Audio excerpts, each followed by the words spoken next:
Assalamualaikum warahmatullahi wabarakatuh. Bismillahirrahmanirrahim. Alhamdulillahi rabbil alamin. Wassalatu wassalamu ala asyrafil anbiya wal mursalin wa ala alihi wa ashabihi ajma'in. Subhanaka la ilma lana illa ma 'allamtana innaka antal alimul hakim. Allahumma anfa'na bima 'allamtana wa'allimna ma yanfa'una wa zidna ilman nafi'a. Amma ba'd. Yang saya hormati Bapak Ketua Takmir, bukan hanya tonggo itu, asal daerah sama Pak Uda ini, Pak Dandang, saya sebagai waras, jadi bertetangga desa. Tapi tidak pernah ketemu di sana ya, ketemunya di sini. Semua pengurus takmir Masjid Raudhatul Jannah, juga para jamaah Masjid Raudhatul Jannah dan jamaah Masjid Al-Qadar. Ini ada penyusup ini. Wah, menyatu ya, bukan penyusup ya, penyatu ya. Beliau juga jamaah Al-Qadar. Bersatu. Ya, bersatu. Baik.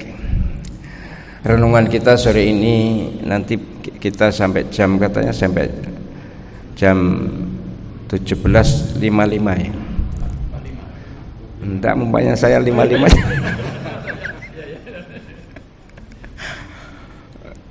Sampai menjelang maghrib lah, menjelang maghrib ya. Saya tawarkan kajian Ramadan, bulan persatuan dan solidaritas, atau bulan ukhuwah, yang menjadi cermin kita semuanya, bahwa kita ini ayatnya banyak. Wa'tasimu bihablillahi jami'an wa la tafarraqu innamal mu'minuna ikhwatun fa'aslihu baina akhwaikum. Dan banyak ayat yang dikomandokan langsung oleh Allah SWT agar umat Islam ini rukun. Tapi kok angel menurut rukun kok. Saya sejak 2002 menjadi pengurus Al-Akbar itu, tema ceramah saya hanya itu, bersatu, mengerti ini, mengerti itu. Soal kunut lewat pisan, ndak usum saiki mempertahankan kunut karepmu, gak kunut karepmu, pokoke sing penting sik salat, ngono lho. Doa ngatong ya monggo, gak ngatong ya gak apa-apa, pokoke gak ngene ngono ae. Banyak, ada ratusan itu masalah-masalah kita harusnya selesai. Sudahlah, kita ini semuanya benar, bahkan ya kita tidak terasa mungkin bahwa oleh Allah SWT dipersatukan oleh puasa Ramadan. Ini seluruh dunia sama loh. Mulai terbit fajar sampai terbenam matahari.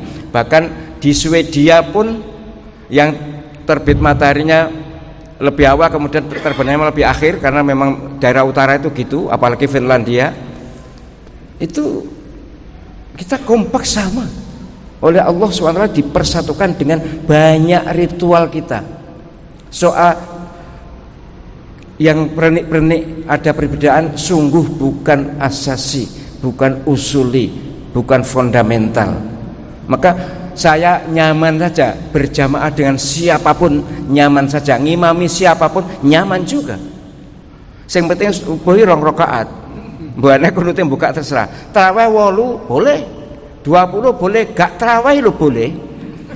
Tarawih 36 iya, kalau di Yaman 100 nek gelem. Tapi nyakini paling yo langsung kapok kabeh.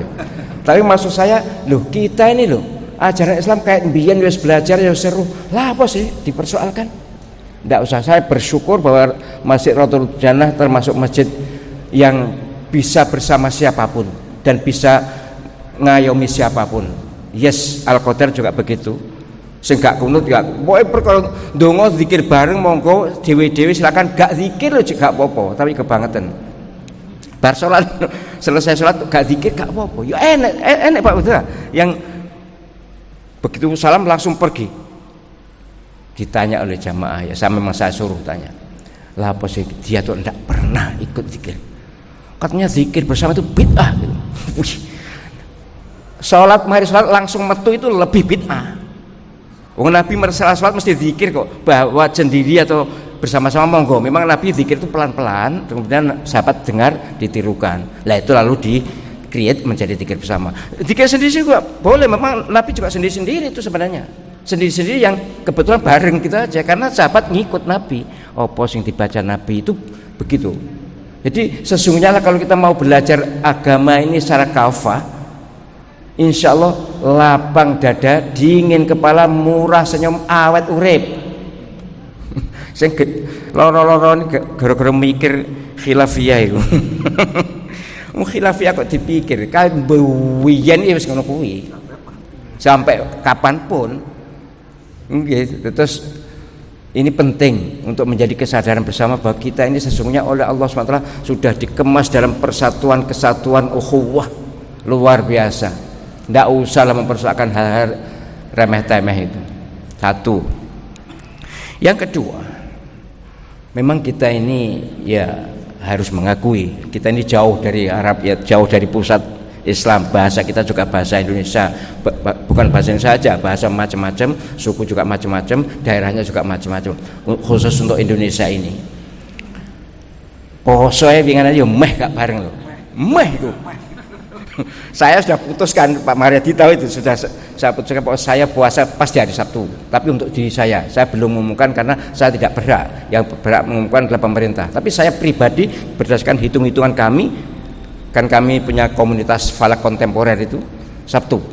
Kemudian jamaah Kulotari, kemana gak ngomong-ngomong gue, suwe. Lah ngomong tak enteni. Sudah saya kritik loh, itu tahun lalu sudah saya sampaikan. Apalagi sekarang menterinya teman saya. Tapi ini kali ini tidak sempat saya ingatkan. Mbok iyo gak usah rapat repet. Perkara ngene kok nunggu rapat itu pakai jam 18 lagi. Lah jam 18 iki koloi lho. Wis jam 20 wis isya. Saya baru saja datang dari Merauke itu. Padahal Ambon sudah melihat. Saya tahu itu, Ambon sudah melihat. Makassar sudah melihat. Lah mbok wis enek sing melihat langsung diumumkan. Lah enggak, Jakarta belum melihat, mergo kono udan. Aceh jelas melihat. Lagi itu loh, wis jelas kuwabe melihat ujek dinteni jam 18. Terus akhirnya jam Al-Qota tak. Saman ikut Kemenak atau ikut saya? Kalau ikut Kemenak silakan ditunggu. Kalau ikut saya ayo sekarang tarawih gitu. Akhirnya Mas Afton anak saya ngadek, oh sudah diumumkan Pak. Kasep berarti itu.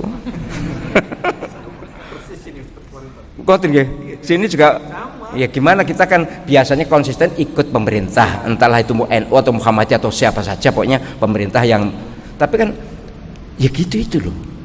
Nek dia anu tuh mbok ya sing penak ngono lho karep itu. Tapi oke lah, ini mereka punya kuasa ya sudah, tapi yang akan datang mudah-mudahan tidak gini lagi. Andai kata nggih, ngapunten, saya tidak yang pinter enggak, tapi saya sudah mengamati soal falak ini puluhan tahun yang lalu, sudah puluhan tahun saya. Nek NU karo Muhammadiyah standarnya tetap gak podo, yo gak ngerti bareng. Yang iso barengi kontemporer.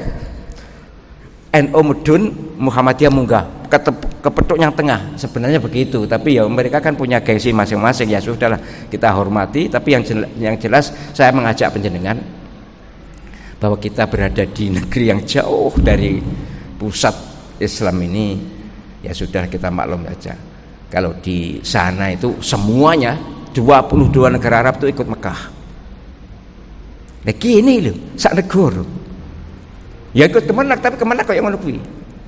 Ya, alhamdulillah hari ini sama. Tapi Malaysia kan mboten. Malaysia, Brunei, India enggak sama. Besoknya nggih Ahad. Turki sama bareng. Tapi kesadaran terpenting, apapun perbedaan kita ini dulur. Kita ini saudara. Harus rukun, tidak boleh memperkarakan. Ya masalah khilafiyah itu kalau dijelaskan mesti ngedong kabeh. Saya yakin kalau saya jelaskan persoalan apapun yang berbeda mesti berakhir dengan huruf O. Oh gitu ya, mesti O kabeh, gak ono sing ngengkel, gak ono, mesti O kabeh. Mengapa? Karena semuanya ada argumen, ada dalil, ada hujah, ada guru, ada sejarah, ya sudahlah. Yang penting kita ini keterbelahan ini harus berakhir. Ya kemarin memang sempat terbelah juga pilpres itu ya. Itu juga masya Allah ya, kita yakin sih yang memimpin negeri ini orang baik, yakin muka-muka juga orang baik sekarang ini. Tapi ya seperti inilah, kita harus menerima kenyataan sebagai bagian dari perjalanan hidup kita. Yang kedua, kita harus saling bisa menghargai satu sama lain, menghormati satu sama lain. Nek sholat gak usah ngelirik syahadate ngene apa ngene apa, gak usah. Enek sing ngene bener, sing ngene tok bener, sing ngene bener, sing gak duding bener, sing duding ini sing gak bener. Artinya bener-bener saya berharap betul hati ini lapang. Nek perlu gak usah roh iki Muhammadiyah apa NU, nek perlu tapi gak iso mboten saged. Wong gak roh aku sapa ngono gak mungkin. Wong Mas sampai menegur saya kok waktu saya diundang ke NTB itu. Ya karepku iku ngimami wong Muhammadiyah itu ya bismillah tak pelankan gitu. Karepku ya menyesuaikan, menghargai. Ditegur oleh masjid. Prof, setahu saya antum ini NU. Saya undang sebagai tokoh NU. Lah ini ngimami maghrib, yang disuruh ngimami maghrib saya. Ngimami maghrib kok Fatihah apa bismillahnya pelan. Loh, makmum saya itu mayoritas Muhammadiyah. Loh, enggak, yang saya minta ngimami antum, bukan Muhammadiyah. Antum harus tampil sebagaimana antum. Oke. Isya kon ngimami meneh. Bismillah tak buanter nih.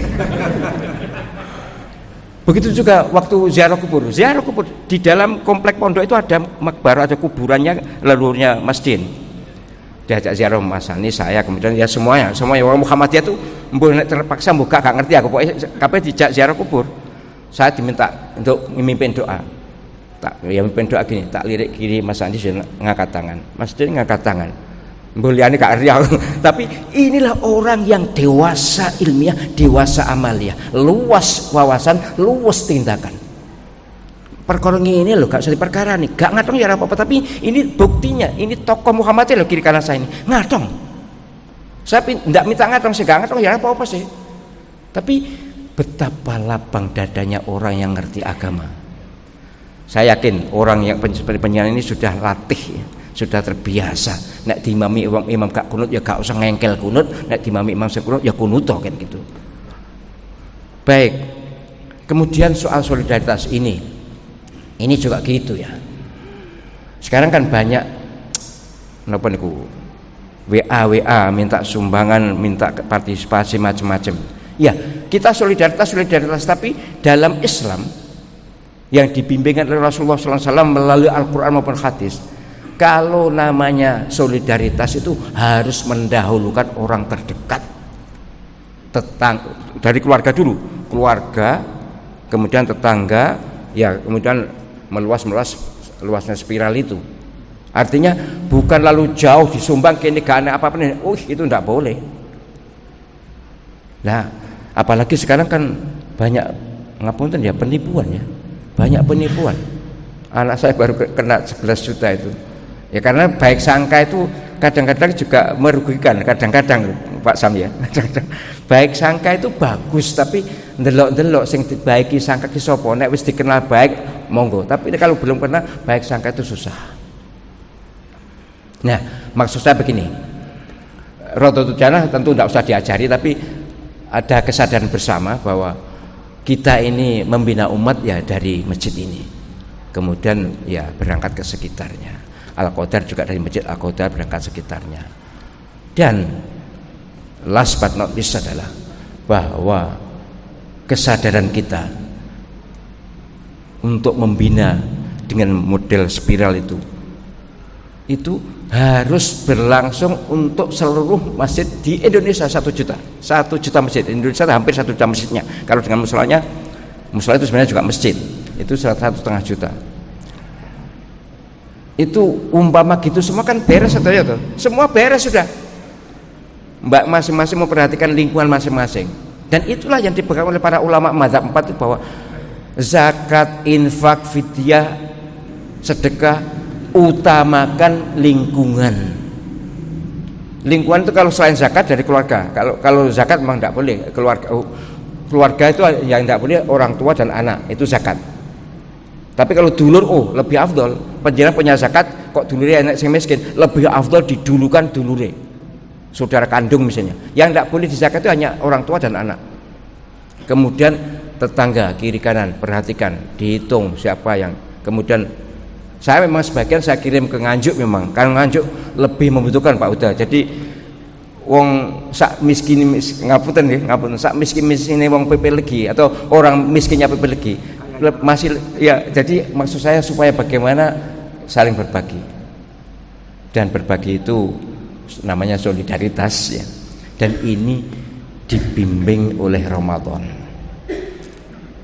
Panjenengan mau berpuasa dimanapun di dunia ini, termasuk di Eropa, apalagi di Mekah Madinah, orang itu loma nih, masya Allah. Loma ngertos, Pak udah pasti ngerti.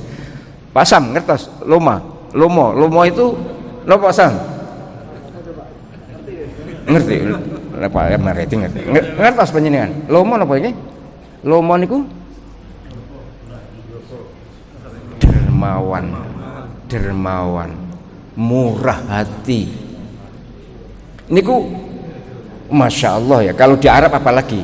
Saya itu di Al-Azhar di asrama itu kalau tidak Ramadan itu malam masak sendiri ya. Pagi sarapan dari Al-Azhar, siang makan siang dari Al-Azhar, malam sendiri harus masak. Nek wong Indonesia yang liwat, nek saya mau bisa makan roti Mesir. Tapi kalau Ramadan nganggur turah-turah diantar ke kamar, masuk. Padahal kamarnya jumlahnya puluhan ribu itu. Kalau kamarnya mungkin ya ratusan, ribuan, tapi satu kamar kan beberapa orang.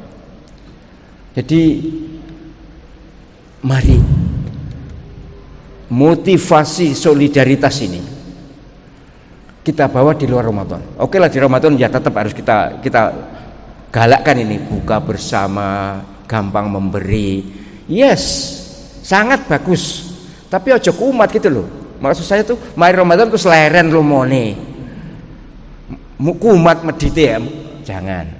Jadi seimbanglah, bahwa Ramadan merupakan bulan motivasi, iyalah ya, ibadahnya ke masjidnya juga lebih sergap iya, tapi cara kurang itu jangan sampai lalu di bawah 50%. Ini ki masjid dimanapun itu penuh sekarang ini. Saya yakin di sini gitu penuh, jamaah Isya penuh. Engkau jajah mali Ramadan kira-kira. Ayo, saya tidak tahu siapapun panjenengan, tapi yang jelas ayo kita nasihati diri kita masing-masing untuk nanti setelah Ramadan ojo kumat balik saat durung Ramadan. Jangan, kita harus merasa bahwa ini latihan, ini pembekalan, ini penataran. Penatarnya Allah Subhanahu wa ta'ala langsung dibantu oleh malaikat, bukan Allah minta bantuan enggak, tapi memang Allah Subhanahu wa ta'ala menugasi malaikat untuk membersamai kita. Sekarang ini sesuai hadis sahih Muslim, kita semua sedang didoakan oleh ribuan malaikat.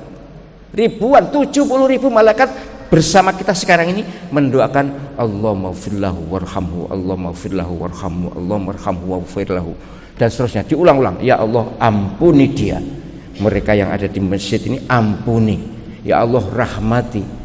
Ini diulang-ulang sampai nanti penyanyi keluar masjid niat pulang. Kalau keluar masjid masih ke kamar kecil belum, masih tetap didoakan. Niki sing dawuh Kanjeng Nabi, hadisnya sahih Muslim. Masa gak percaya? Jadi sekarang ini penjenengan kita ini luar biasa, didoakan ribuan malaikat. Dua hal, siapa yang didoakan ampunan maka akan dimudahkan jalan rizkinya. Ini dasare Quran lho iki, saya gak tak waca ngene. Dasare Quran, wong sing akeh sing di ngapura dosane niku mudah jalan rezekinya. Nek pengen maca di surat Nuh ayat 10 sampai 12. Siapa yang dirahmati Allah tenang hatinya. Dan ini termahal di dunia ini selain iman dan Islam. Ketenangan itu loh. Orang sekaya apapun gak tenang ya gak enak. Orang ndak kaya kalau tenang enak. Nah, caranya ke masjid. Untuk apa? Untuk berjamaah. Dan lagi ini Nabi dawuh, siapa yang mencari ilmu saatan, sesaat niku ya, kalau dulu kan tidak ada jam, zaman Nabi kan belum ada jam 60 menit, enggak, sesaat itu ya sak lungguan, kira-kira gitu, sak lungguan cara diterjemahkan. Siapa yang mencari ilmu sesaat atau sak lungguan, maka sama yu'adil, sama dengan sholat 1000 rakaat. Sholat 1000 rakaat itu pernah tak penjenengan? Kula mboten nate. Kadang-kadang traweh 20 aku ya mundur kok 8. Tergantung keadaan, sebenarnya saikhlasé. Istilah saya kalau di Al-Qur'an, traweh berapa rakaat? Saikhlasé. Ndak mantok 8 juga ndak mantok 20. Tapi karena ada makmum yang ingin 20, ya yang imami ya 20.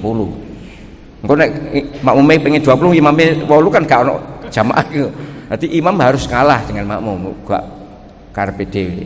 Jadi ini sekarang ini panjenengan di samping didoakan 2 hal, diampuni dan dirahmati Allah SWT, kita sama dengan sholat 1000 rakaat. Wah, nek ngono gak usah tarawih, gak apa-apa nek gak tarawih, nek gelem, nek gak izin karo Gusti Allah. Ini ya lebih dari tarawih to. Tarawih hanya 8 atau 20, dipengin 30 piro? Gak ono 1000. Lah niki ben isu sore panjenengan kan pagi subuh ya, sekolah subuh sore menjelang asar. Allahu Akbar. Sungguh tanpa sombong, insya Allah kita ini termasuk ahlul jannah. Amin. Apalagi Nabi dawuh, aku kangen, dalam bahasa ini Jawa nih, kangen kalau dulurku. Nah para sahabat kan kaget loh, kok kangen kalau dulur? Lah kami kan sudah dulur panjenengan loh, kamu semuanya sahabatku, temanku, dulurku itu saiki nggone wadoh, waktune wadoh. Jadi waktu yang jauh, tempat yang jauh itu kayaknya bayangan saya kalau Nabi sabdanya di Mekah itu ya Indonesia ini. Ini orang yang dikangeni Nabi sallallahu alaihi wasallam. Moga-moga kita semuanya nanti bisa ketemu Nabi sallallahu alaihi wasallam. Amin ya rabbal alamin. Pun soal solidaritas lagi. Bapak Ibu rahimakumullah. Saya jam piro niki? Usik niki. Kuwatir ku panjenengan wis mikir buka. Nek wis mikir buka kan gak rene konsentrasine. Soal solidaritas begini. Panjenengan ya saya mengajak diri saya dan panjenengan semuanya. Mari kita tancapkan slogan, dan slogan ini dari Nabi sallallahu alaihi wasallam.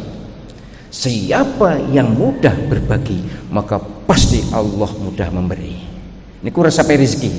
Ya aku gak suka koyo Pak Huda, saya enggak, tapi alhamdulillah saya seumur hidup enggak pernah punya utang, alhamdulillah. Enggak punya. Rupanya gak tahu utang, yo gak wani utang, maksud bukan gak wani utang. Tuku mobil yang ngenteni duwe-duwe ini kan duwe-duwe gosek. Tapi intinya begini loh.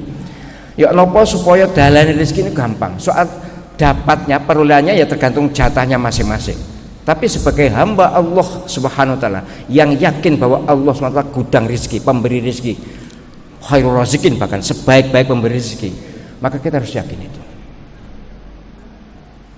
Siapa yang mudah berbagi, maka pasti Allah Subhanahu wa taala mudah memberi. Mana qasad sadaqatin min mal. Harta yang disedekahkan itu tidak berkurang, sesungguhnya malah bertambah. Walaupun tidak boleh berlebihan, ya, tidak boleh berlebihan. Seperti yang saya ceritakan di sini dulu, jamaah saya di Al-Akbar itu didatangi saya mendatangkan ustadz waktu itu ya populer lah, ustadz sedekah populer itu. Dalam ceramahnya ngajak sodako, ayo sodako kita ya seperti ini nanti, pokoknya mesti dapat balikan, mesti dapat kemudahan rezeki. Pokoknya gak duwe ya utang. Itu. Lah iku sing aku gak setuju. Nek gak duwe utang tinggi sedekah. Tenan, ada ibu-ibu Al-Akbar, bukan di sini. Ibu Al-Akbar utang. Saya tahu kemudian berapa utangnya? 6 juta. Di sedekah kabeh. Iku nek gak edan gila gendeng, miring unyo. Jelas. Setelah 3 bulan dia telepon saya. Protes marah-marah. Ustadz, itu gara-gara Ustadz mengundang aku, misalnya aku ngundang, ini kan kacau. Gara-gara Ustadz mengundang Ustadz ini, Ustadz sedekah itu, akhirnya saya sampai punya hutang. Berapa bu hutangnya? 6 juta. Lah yang disedekahkan berapa? Ya semuanya saya sedekahkan. Katanya segera dapat balikan dari Allah SWT. Nah iki nek modus ngene iki ya malaikat yang ngerti dilapori, Gusti niku mboten ikhlas Gusti. Niku sedekah golek balikan direwangi utang pun kula coret Gusti, plek coret gak sida.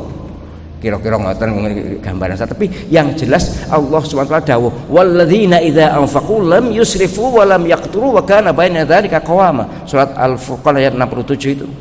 Hambaku yang benar, hambaku yang baik itu adalah yang kalau menafkahkan hartanya tidak berlebihan untuk orang lain dan tidak juga medit untuk dirinya sendiri. tapi seimbang. Seimbang itu kalau Islam bukan 50-50 enggak. Kalau soal harta 2,5% banding 97%. Zakat nih.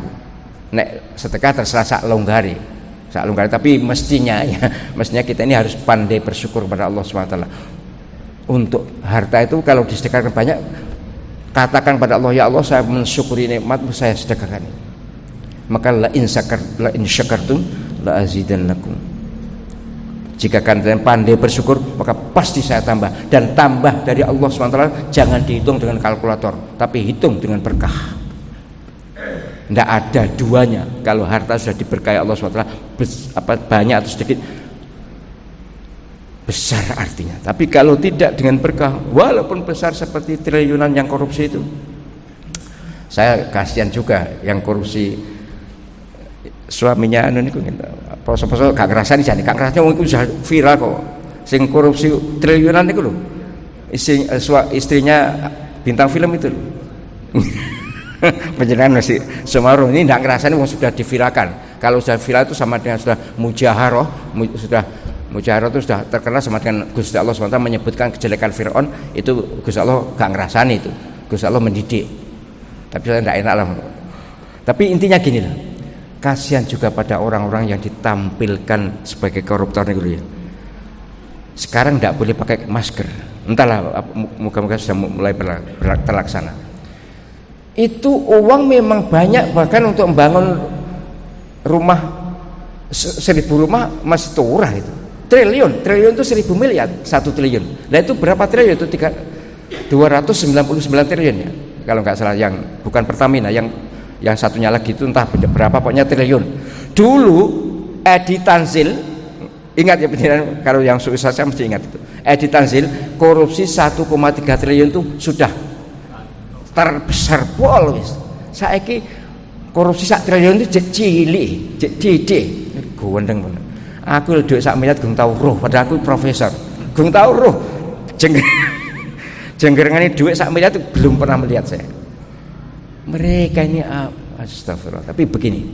Ini yang terpenting menjadi kesadaran sebagai orang beriman, bahwa rezeki yang menenangkan adalah yang halal. Rezeki yang menyehatkan adalah yang halal. Rezeki yang berkah adalah yang halal. Pun niki harus menjadi pegangan kita.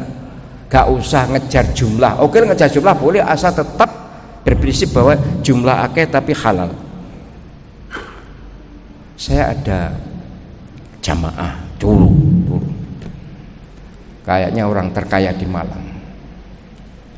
Zaman itu pegawai BUMN itu kalau mesti sugih. Zaman ini sana ini podong mawon nggih. Tergantung ya. Luar biasa kaya. Kemudian ya Allah alam, saya tidak menyelidiki kayanya apa, tapi dugaan saya memang banyak yang abu-abu dibanding yang putih. Zaman itu BUMN itu ya nopo saiki ya koyo ngene. Pun kaya luar biasa. Setahu saya amalnya juga baik lah. Artinya dia juga sadar amal.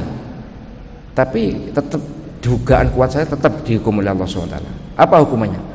Diberi sakit. Di Indonesia tidak ada rumah sakit yang bisa menangani, terpaksa ke Elizabeth, Singapura. Elizabeth kan larang, jelas larang. Uang pengacar sing top niku. Paris satu malam 194 juta ya. Satu malam, satu kamar loro 194 juta. Iya tetap loro loh. Kok lu separas enggak? Lah nek 2 malam ya kalikan 2, 3 malam kalikan 3. Nah itu juga gitu di Elizabeth Singapura. Sakit hartanya keruk untuk obat itu, rumah. Wes kabeh gitu.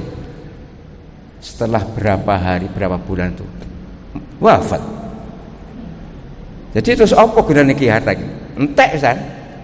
Ahli warisnya juga cara kebahagiaan enggak banyak, tapi oleh Allah SWT dihoroti untuk ini. Allah maghfirlahu warhamhu wa'afi'anhu. Saya kenal baik tapi ya apa boleh buat. Walaupun kenal tapi kalau seperti itu Masya Allah kasihan. Panjenengan semuanya ayolah kita menyadari sugih bagus tapi sing halal. Gak duwe gak apa-apa, sing penting berkah ngoten.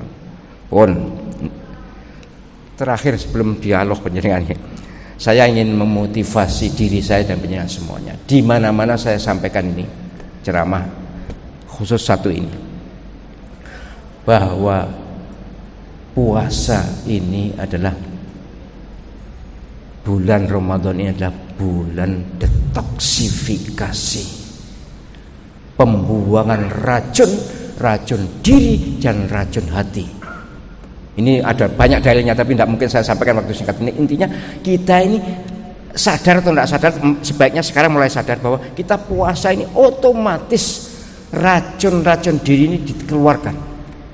Karena racun diri fisik ini pusatnya di lambung. Walaupun ada yang menyatakan bahwa hadis sumu tasihhu, puasalah agar kalian sehat, itu dianggap dhaif. Oke, dhaif periwayatannya, tapi teksnya, matanya jelas sahih. Disahihkan oleh ribuan, bahkan mungkin ratusan ribu ahli kesehatan dunia, bahwa puasa itu disepakati sebagai pemicu dan pemaju kesehatan dan penyembuhan. Niki monggo disadari. Ngeten lho soalnya. Kok bahasa Jawa kan gak bahasa Jawa. Begini soalnya. Bahwa ahli kesehatan jiwa, psikoterapis atau nopo mau namanya psikiatri atau psikiatris itu sepakat bahwa sesungguhnya sakit kita ini 80% penyembuhannya ditentukan oleh keyakinan diri, oleh kondisi psikis. Bahkan ada pendapat yang menyatakan bahwa sakit kita juga ditentukan 80% oleh diri sendiri. Katakanlah tidak 80%, yang jelas diri kita ini menjadi faktor penyembuh luar biasa. Dan ini sudah terkenal di dunia, bahkan Profesor Murakami dari Jepang itu mendapatkan hadiah Nobel itu ya karena keyakinan ini. Ngeten maksud saya. Kan kita puasa, panjenengan sakit apa? Darah tinggi, asam urat, napa malih? Linu, napa malih? Gula. Oh, pun. Oke. Sakit memang sakit, dan itu sunatullah, hukum alam, hukum Allah SWT. Tapi Allah SWT menyiapkan penyembuhan untuk umat Islam ini melalui puasa. Salah satunya ya, salah satunya puasa, di samping yang lain-lain tentu. Tapi puasanya harus kita yakini sebagai bulan detoksifikasi fisik. Asal kita puasa sesuai dengan syariat, sehat. Tapi harus diyakini, ya Allah, saya berobat kepadamu di bulan Ramadan ini. Pun sering sebut-sebutkan itu. Saya juga gitu kok, sering saya nasihati nek enek sing gak krasa gak enak. Ya Allah, kula nyuwun saras. Ya Allah, kula nyuwun sehat. Kadang-kadang saya pegang ini lalu doa Allahumma rabbanas adzibil ba'sa. Sering-sering berobatlah kepada Allah SWT, terutama di bulan Ramadan ini. Niku sakit fisik. Sakit psikis detoksifikasi racun hati. Itu di hati ini, di jantung ini banyak menyimpan masalah, dosa juga, problem juga, kegelisahan juga, dan itu ditampung oleh ion negatif namanya. Ini yang berkata Profesor Ziauddin Hamid ini dari Pakistan itu. Dan itu akan otomatis terdetoksifikasi melalui sujud-sujud kita. Itu sudah diteliti loh, diteliti menurut perspektif biologi, karena beliau ahli biologis, secara biologis ternyata orang sujud dalam suatu terjadi ionic exchange, pertukaran ion negatif penampung masalah dalam diri kita ini akan disalurkan ke ion positif raksasa bumi ini oleh Allah dirahmati dengan raksasa ion positif. Jangankan sakit kita, bledek loh di kayak bumi tambar, apa tambar Pak ini? Tambar itu netral. Mayit batang bumi netral. Lah itu juga itu. Ion negatif kita ini langsung tersalurkan, dicaplok bumi, langsung bumi ngirim positif. Itu penelitian seorang profesor doktor dari Pakistan. Dan ini dikuatkan oleh banyak pihak ini. Pendukungnya banyak pihak ini. Nah, maksud saya penjenengan cobalah kalau sakit apapun jangan ngeluh pada manusia, ngeluhlah, sambatlah, ngadulah kepada Allah SWT dengan doa, tapi hati harus ridho, jangan ngeluh kepada Allah Rasulullah mboten, ngeluh kepada Allah itu hati harus ridho, ya Allah saya ridho sakit, kalau mohon engkau sembuhkan.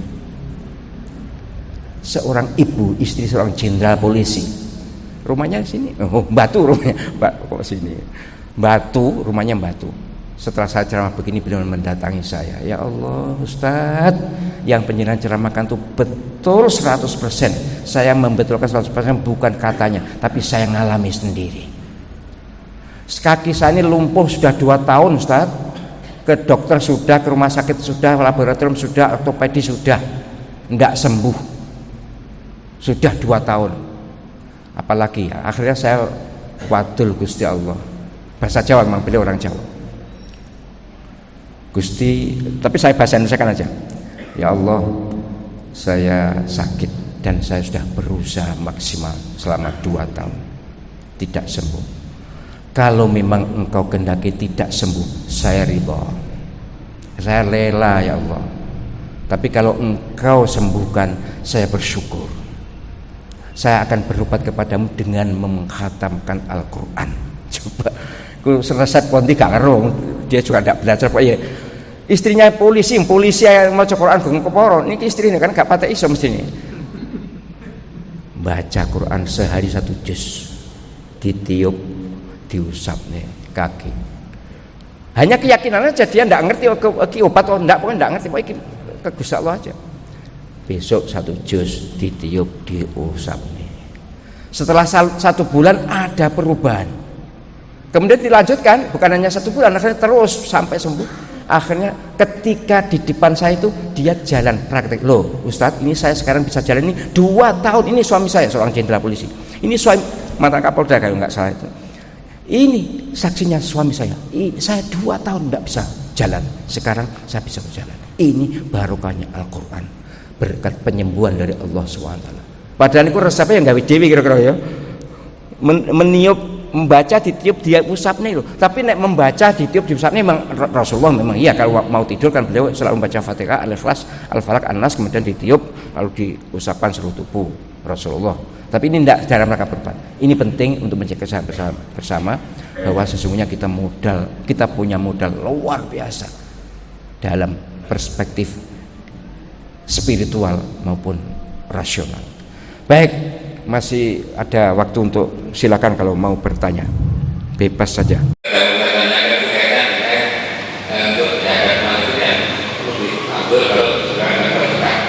Nah, di sini kan saya melihat ada yang kita itu kan ada ras, kemudian ada basnas kabupaten, basnas provinsi, basnas nasional, basnas, iya basnas. Itu sebaiknya sebaiknya kita bagi ras, atau kita fokuskan ke yang terdekat saja. Kemudian yang kedua ini agak menyimak sedikit saya.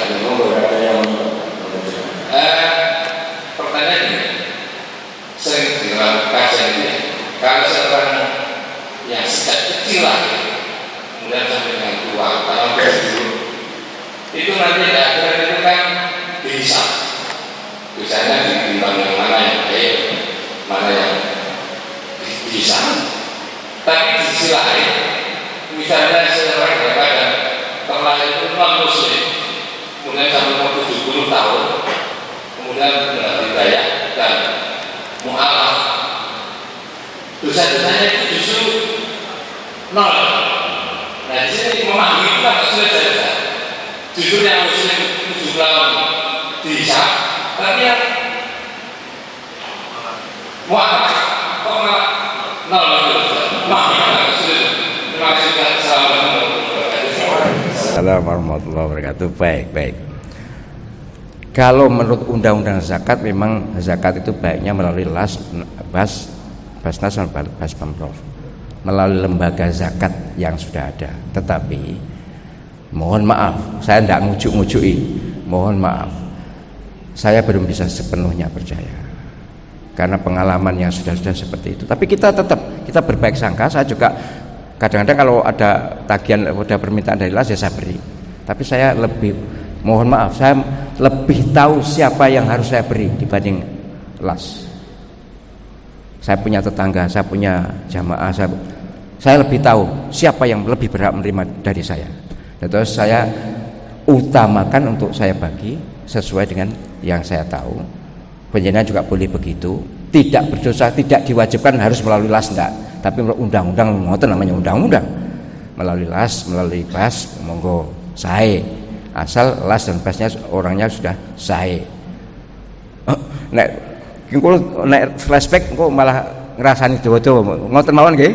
Terus penjenengan kalau ada punya zakat, kalau bisa menyalurkan sesuai dengan kemampuan penjenengan, monggo nek ndak ya niki ada panitia zakat toh. Nah, mohon maaf tetap dengan minta maaf pada las dan bas, panitia zakat masjid itu lebih akurat, lebih bagus, lebih tahu siapa yang harus diberi karena ke lingkungan.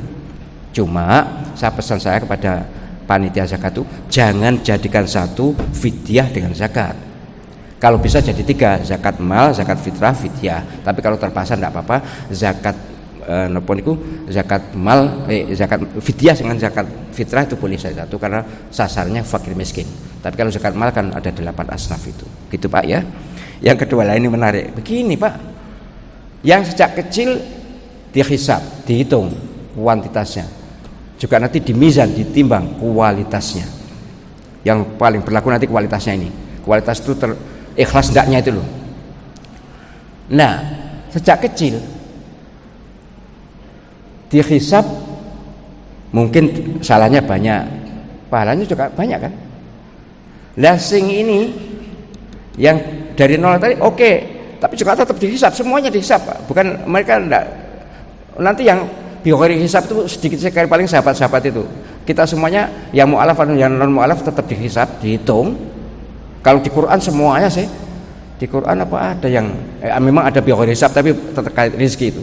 Kalau terkait amal ini semuanya dihisab, dihitung. Lah mereka memang dosanya mungkin baru sedikit ya, bukan nol sama sekali lah. Setelah nol juga sudah punya dosa. Pahalanya kan juga baru sedikit. Baru berangkat dari nol itu wow, bukan kebaikan yang lalu ya hapus juga, nol juga. Nanti adil Islam. Jadi apa milih sih berangkat berangkat dari nol enggak jadi guyon. Tapi intinya gini, mereka dosanya nol tapi pahalanya juga nol Pak. Jadi ya sama-sama sedikit. Nanti kira-kira surga itu ada 8 pintu atau 8 tingkatan.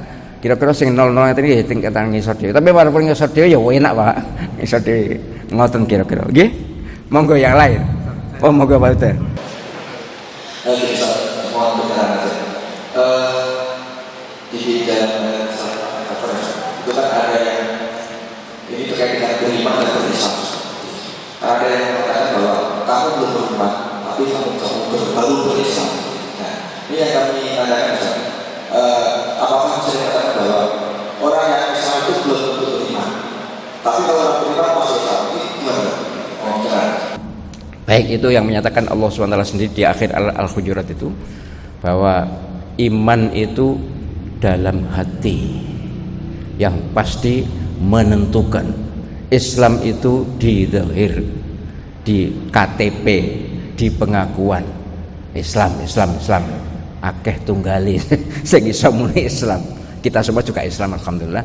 Tapi bukan berarti berbeda, tapi kualitasnya orang yang beriman itu pasti sudah mantap. Maka untuk berpuasa yang dipanggil orang yang beriman. Untuk apa-apa yang dipanggil orang ya ayyuhalladzina amanu itu selalu, ya ayyuhalladzina aslamu tidak ada di Quran. Jadi sekali lagi Islam itu label atau bungkus, iman itu isi. Ya sebenarnya sama pentingnya sih. Wah beriman tapi gak beragama ya tidak bisa. Beragama tapi imannya kosong ya itu lebih munafik, berbahaya itu. Fitarki asfali minan nar. Orang yang ngitokne iman tapi atine ngitokne Islam tapi atine buruk memusuhi Islam. Wah itu fitarki asfali minan nar, di bagian tingkat terbawah jahanam. Naudzubillah. Gitu Pak. Ibaratnya isi dan kulit kira-kira gitu. Yang lain silakan, masih ngenteni maghrib kok suwe ya.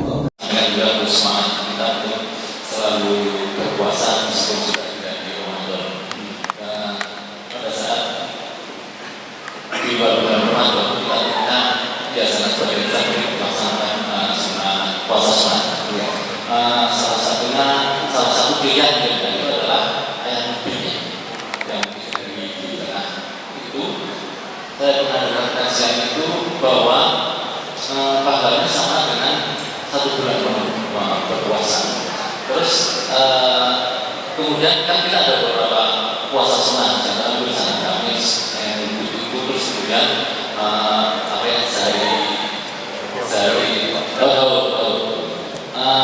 apakah pahala yang 3 hari ini sama semua? Artinya kita melaksanakan Senin Kamis, katakanlah 3 hari sudah cukup sama dengan kalau dia ada durasi juga 3 hari nanti pahalanya 1 bulan penuh. Itu mohon caranya Ini kira-kira mirip dengan baca surat Al-Ikhlas itu sama dengan sepertiga Al-Quran. Nek pengen telu berarti podo khatam Quran. Apa lalu cukup membaca Al-Ikhlas 3 kali, gak pernah ngatam Al-Quran misalnya. Ini cara Nabi memotivasi umatnya. Jadi tetap ada logikanya, ada juntrungnya. Jadi puasa 3 hari, lebih kan 1 hari kan dilipatkan 10. Apa satu amal baik itu umat Islam ini kalau di luar Ramadan 1 kebaikan dilipatkan 10. Kalau di dalam Ramadan dilipatkan tak terhingga. Nah ini 3 hari kan 10 kan berarti sama dengan 3 bulan, sama dengan 1 bulan. Itu logikanya. Dan Nabi sendiri yang menjelaskan itu. Nabi sendiri yang menjelaskan seperti itu. Kemudian puasa Syawal 6 hari itu juga sama dengan puasa dahar, puasa selamanya. Puasa Arafah mendapatkan pahala 2 tahun. Puasa Asyura setahun dan seterusnya. Itu adalah namanya tahrim, motivasi, tasyyi', mendorong supaya kita suka beramal. Tapi kalau orang sudah biasa beramal, akhirnya tidak lagi berhitung dengan matematika kalkulator. Tapi yang jelas pahalanya besar. Engko nek dilogikakan gini, wah nek ngono wis gak usah Senin Kamis, cukup ayam lupit ae. Kacau. Nek ngono wis Arafah tok ae wis gak usah liyane. Iyalah kalau di, tapi Nabi semuanya dijalankan. Yang saya belum tahu itu Daud, puasa Daud. Nabi SAW saya belum tahu ada riwayat Nabi pernah melaksanakan Daud. Tapi puasa Daud memang puasa sangat terpuji tapi berat sekali. Puasa Nabi adalah Senin dan Kamis. Itu yang ngelakoni rada abad nggih. Ngelakoni rada abad. Engko Senin Kamis kemudian Ayyamul Bid cukup, itu sudah sangat bagus. Tapi ini adalah masalah spiritual, tidak bisa diangkakan persis secara matematis kayak rasional. Jadi kita menangkapnya juga harus dengan tangkapan hati, iman, baik sangka bahwa ini Nabi Sallallahu Alaihi Wasallam memotivasi umatnya. Sama dengan sholat sendirian 1, sholat berjamaah 27. Nek ngono sholat jamaah pisan sok ping 17 dina kas lagi sholat. Rak mboten. Jadi ini sekedar motivasi, Pak, motivasi. Nggih, monggo, masih belum maghrib. Setelah kita mau kasih kita kan saat kita sholat sunnah, kalau di awal kita orang itu kebanyakan pakai suratnya itu al-Fatihah sama al-Ikhlas. Kira-kira bagiannya al-Fatihah itu. Baik. Kenapa Nabi SAW juga sering diketahui oleh sahabat bahwa dalam banyak salat sunat beliau lebih sering menggunakan Al-Kafirun dan Al-Ikhlas. Salat maghrib juga gitu, Al-Kafirun, Al-Ikhlas. Salat hajat juga gitu sebenarnya. Ulama aja yang mengubah, tapi hadisnya Nabi SAW salat apa banyak salat habis. Kenapa Al-Kafirun dan Al-Ikhlas? Dua-duanya mengokohkan akidah. Al-Kafirun kan lakum dinukum waliyadin. Sebelumnya memang ayat ini adalah turun karena Nabi diajak kompromi soal akidah. Sesuk nyembah dewa, sesuk neh menyembah Gusti Allah, dijak kerjasama akidah. Ini tanggapan Nabi atas izin Allah SWT untuk merespon perilaku orang-orang musyrik bahwa akidah itu tidak boleh monyah, manyeh, mencela, harus kokoh. Lakum dinukum waliyadin. Sebelumnya itu ayat ini untuk bolak-balik untuk penegasan itu. Jadi sampai imam ada yang tidak bisa, iya, ada yang tidak bisa mari maca mereka muter-muter. Tapi itu intinya adalah litakid, untuk menguatkan, untuk mengokohkan. Kemudian rakaat kedua Al-Ikhlas, lebih lagi. Jadi Al-Ikhlas sudah masuk ya. Kalau ini adalah dalam rangka apa pendahuluan atau apa ini namanya preface ya Pak, pendahuluan, maka yang masuk kita qul huwallahu ahad dan sampai akhir, masya Allah, itu kalau direnungkan masya Allah jadi luar biasa. Kalau bisa penyanyian cobalah ya, harus latihan ya, sedikit demi sedikit. Sholat itu ojo ngelayap terus ya, sholat itu ayo dididik diri kita untuk menikmati bacaan-bacaan sholat. Nggak usah semuanya lah, nggak usah terlalu ideal, mana-mana yang pengen tahu maknanya, nikmati itu. Saya Pak Maradi tahu kan, saya kalau sholat isyrak itu kadang-kadang lama, memang lama, karena saya sering sambil saya merenungkan ayatnya. Nek Fatihah menit gung iso tak renungkan tak baleni, toh sholat sendiri tidak apa-apa, tapi kalau ngimami gak oleh bulan baleni. Kemudian ayatnya apa, surat-suratnya juga gitu, supaya bahkan kalau tahiyat kadang-kadang lama juga saya ulang. At-tahiyatul itu saya ulang sebagai wujud komunikasi kita kepada Allah SWT. Itu kan Nabi SAW waktu Mi'raj kan, waktu Mi'raj itu Nabi dialognya dengan Allah SWT dengan tasyahud itu. Lah kita coba ekspresikan seperti kita sedang menghadap Allah SWT, dan memang kita menghadap Allah SWT gitu. Jadi kenapa Al-Kafirun, kenapa Al-Ikhlas, karena dua surat ini adalah surat yang betul-betul menancapkan akidah orang-orang Arab saat itu dan menjadi idola Nabi SAW, karena tanaman pertama dan utama Nabi adalah soal akidah. Oke, itu. Tapi membuat surat itu membuat ad-duha, misalnya surat duha ya yang lain lah, terus Al-Kafirun kalau Al-Ikhlas itu ya. Nggak perlu Al-Ikhlas kalau Al-Ikhlas ini. Masih belum maghrib.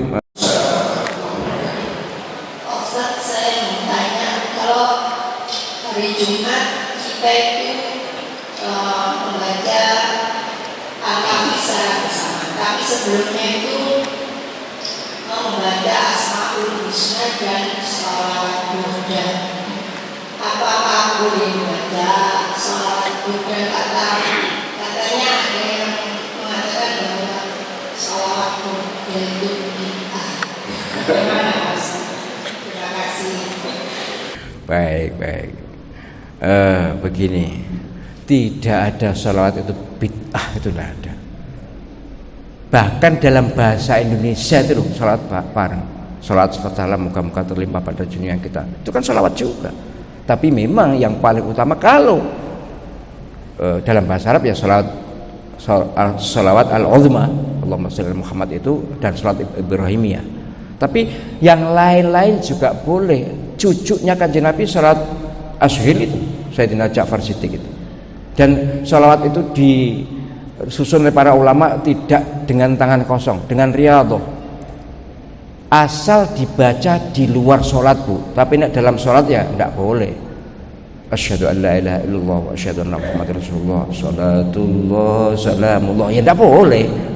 Walaupun salatullah salamullah itu sholawat penggerak 65 itu, yang menciptakan orang Indonesia dan sekarang sudah mendunia, terkenal di Rusia itu, sangat terkenal sholat badar itu. Intinya sesungguhnya sholat apapun tidak ada yang bid'ah. Menjadi bid'ah jika dibaca di dalam masjid keras-keras kemudian ada orang sholat terganggu, nah itu bid'ah. Umumnya sholat yang penjenengan sebutkan, sholat burda misalnya, itu kalau dibaca keras biasanya. Kalau di luar masjid tidak apa-apa, tapi kalau di dalam masjid ya lihat-lihat dulu. Masjid ini hak asasinya adalah untuk sholat. Kalau ada orang beribadah selain sholat, mengganggu orang sholat, dosa. Imam Abu Hanifah, Imam Syafi'i menyatakan bahwa membaca Al-Quran di dalam masjid keras haram jika ada orang sholat terganggu. Quran niku nopene sholawat gitu ya. Jadi malam Jumat bagus untuk, bukan malam aja, siang juga boleh, hari Jumat untuk baca Al-Kahfi bagus. Kemudian dari apa? Asmaul Husna, bagus. Asmaul Husna itu kapan saja boleh. Tapi sekali lagi jangan menimbulkan gangguan. Kalau menimbulkan gangguan sudahlah. Apapun nama ibadahnya ya namanya ganggu musuh dapat pahala. Ya tidak mungkin lah, mengganggu itu dosa, dilarang. Apapun alasannya, oh ini ibadah, iyalah ibadah, tapi ibadah Islam yang dibimbingkan Nabi SAW tidak ada yang mengganggu, kecuali orang kafir merasa terganggu, itu lain masalahnya. Ngoten nggih. Terus itu bacanya di luar atau di dalam masjid? Oh kalau di luar tidak apa-apa, boleh lah. Salat burda, salat ashil, salat apa. Sekarang yang saya galakkan kalau di Al-Qadar itu salat ashil, karena kita melihat bagaimana pejabat dan penjahat itu kerjasama. Tapi itu di Konoha. Kalau di sini kayaknya pun masih ada 9 menit, 45, 4 menit kan untuk persiapan 5 menit. Kalau tidak ada yang sudah kita akhiri ya. Demikian yang bisa saya sampaikan. Terima kasih perhatian dan kehadiran penjelasan semuanya. Mohon maaf segala kekhilafan kesalahan. Mari kita akhiri dengan kafaratul majlis. Moga-moga dosa-dosa kita diampuni Allah Subhanahu wa taala. Amin ya rabbal alamin. Bismillahirrahmanirrahim. Subhanakallahumma wa bihamdika asyhadu an la ilaha illa anta astaghfiruka wa atubu ilaik. Wallahul muwaffiq ila aqwamit thoriq. NO. Billahi taufiq wal hidayah. Muhammadiyah. Nasrun minallah wa fathun qarib matla'ul anwar. Dan masih banyak lagi ihdinas siratal mustaqim para khufat. Assalamualaikum warahmatullahi wabarakatuh.